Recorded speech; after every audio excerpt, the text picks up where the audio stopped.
Hey everybody, you say the Synchro Hero, and I got a battle. A doubleheader actually this time, so yeah, sit back, relax, and enjoy. So I'm against Winter, I guess he's part of a clan or something, because usually they have the brackets and then whatever name is there, and usually several users have that kind of name, so I'm gonna assume it's a clan. So I took it as Blaziken with an Earthquake after DD because, I predicted him to set up, and he brings the Stormy pretty much afterwards, and I go to Registeel to paralyze it, and I just go for the Paraflinches.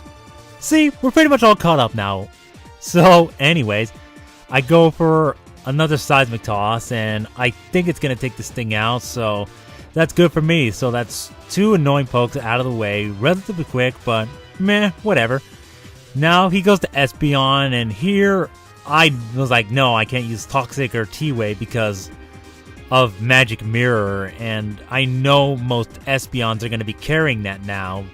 So, yeah, no Status Afflicting or else you pretty much pay the price for it. So, yeah, they get reflected right back, much like my Xatu does have that ability as well. Anyways, I pretty much going for Seismic Toss and Iron Heads, and here I was trying to see if he was going to keep using that same move again. Apparently I wasn't paying attention, but I'm like, wait, Hidden Power Ground. And I'm like, you know what, I'm going to switch because he's probably just going to use it again. So I go to War Goal and I go for the U-turn. Just in case he did switch out or something, then I just would be able to get the switch initiative. So, yeah. So I go to my lead, Feraligatr, because, you're not awesome unless you lead with a Feraligatr.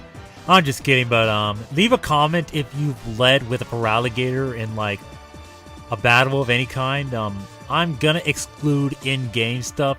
If he's your starter, you're obviously gonna use him a lot as your lead. But for like Wi-Fi battles or Pokemon Online battles, like tell me if you use a Feraligatr as your lead.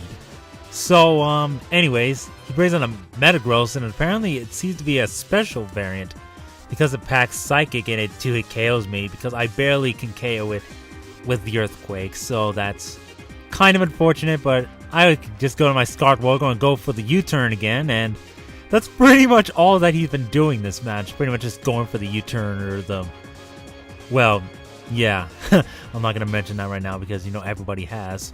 But anyways, it goes to Dragon Knight, because apparently he's a knight of some kind, and I don't know. But anyways, I go with the T-Wave when I knew I could live with an Earthquake. Now, I go to Heracross because, another Earthquake was coming, and I get the Guts boost activated because of the Flame Orb, which pretty much activates at the end of the turn. So, yeah, here I go for the Facade just by itself, and I guess I was predicting the Fire move or something because most Dragonites have that. Have, like, maybe Fire Blast or Fire Punch, unless they're a supporting set with, like, Thunder Wave, Roost, Dragon Dance. No, wait, Heal Bell and Dragon Claw or something like that. So I pretty much take it out with a Swords Dance powered Facade and then take out the Milotic that comes in with a Close Combat. So that's pretty much the first battle. And as you can see, I didn't even get to use Rhyperior or Duridia in this match. And believe it or not, you're going to learn something very interesting about this doubleheader. So yeah, anyways, here's the second part. I face Kyrushi. And he had that leopard thing out, and he switched to Desicon, and as I switched to Registeel, and pretty much we both inflict the status, and I switched to Heracross predicting another Will-O-Wisp, but he didn't do it, so I'm like, well, that kind of sucks, because now I'm pretty much going to have to fodder out, because, yeah, that would have been much easier if I didn't get hit with the Nightshade on the switch-in, but, meh, at least the Toxic takes out the Desicon, or the English name, Cafragragus, or whatever the heck it is. I'm like, what kind of name is that? I ask you. But whatever. See, you're not going to really forget that name because it's just weird. It's really weird. So I bring in Registeel and he goes to Float Soul. Now I go for the T-Wave. I know I need to paralyze it, and he hits me pretty hard with a Brick Break, and I'm like, dang, that did a lot of damage. And my Registeel's pretty defensive, so yeah. That thing must be banded, and I think it's banded because he went for it again, not predicting me to switch. But then again, I guess it wouldn't have mattered because Brick Break would have done normal damage on my switch in the Duridia anyways.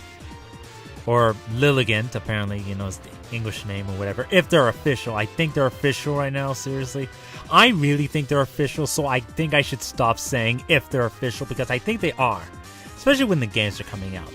Like in a week or something. So, anyways, the Floatzel dies, and he's taking a pretty long time to decide what to go into, because I could pretty much put something to sleep or something, or set up on it, so I guess it's going to be really difficult for him, because he's going to have to bring in something to take whatever, or if it can wall my entire set, then sure, I'm probably going to have to switch out, but yeah, I'm pretty much just waiting for him to choose a poke.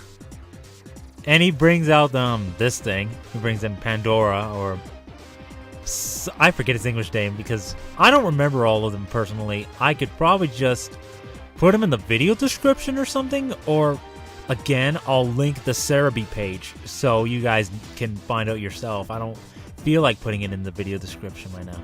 So anyways, he went for the Swords Dance as I switched to Heracross, and he kills me off with the Earthquake. I thought he wasn't going to do that. I thought he was just going to attack with like Mega Horn. That's why I switched. But it doesn't matter. I bring in the Brave one to take it out with the Brave Bird, and I mean, even with that Earthquake, I had 5 other guys to take it anyways. Which is a complete lie, actually, so do not pay heed to that. So anyways, he bring out the ice cream cone thing. And I think the English name is like Vanillux, I think. Yeah, Vanillux, I think. Again, I'll put the Cerebi page with all the English names in the video description. And hopefully I'll get them memorized.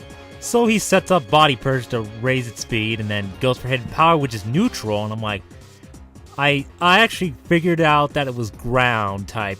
Probably to deal with fire types, so that's fine for me. So he brings a Dirtfish now. And yeah, that's what I would have called him anyways, Dirtfish. Now, this thing is actually Stunfisk in the, you know, the English versions of the game coming out. It's Stunfisk, which I guess is fine, but I didn't care that much. So he brings in that leopard thing again, and I really have to start remembering all the names, because I don't remember the names right now. So I take it out with a waterfall, and that is good game. Or good games, because there were 2 instead of, you know, just 1 match. Because I think just having 1 match being like 3 minutes long or something like that isn't that entertaining. But heck, if I have enough battles to put in within like at least 8 minutes, then that's also good. And I don't know if I should be freaking making a freaking comment question of the day thing, but I guess I could do that anyways. What's been your favorite Pokemon in pretty much Gen 5? So what's your favorite Pokemon in Gen 5, and why is it your favorite? So I guess you say the Synchro Hero. Signing out. Peace.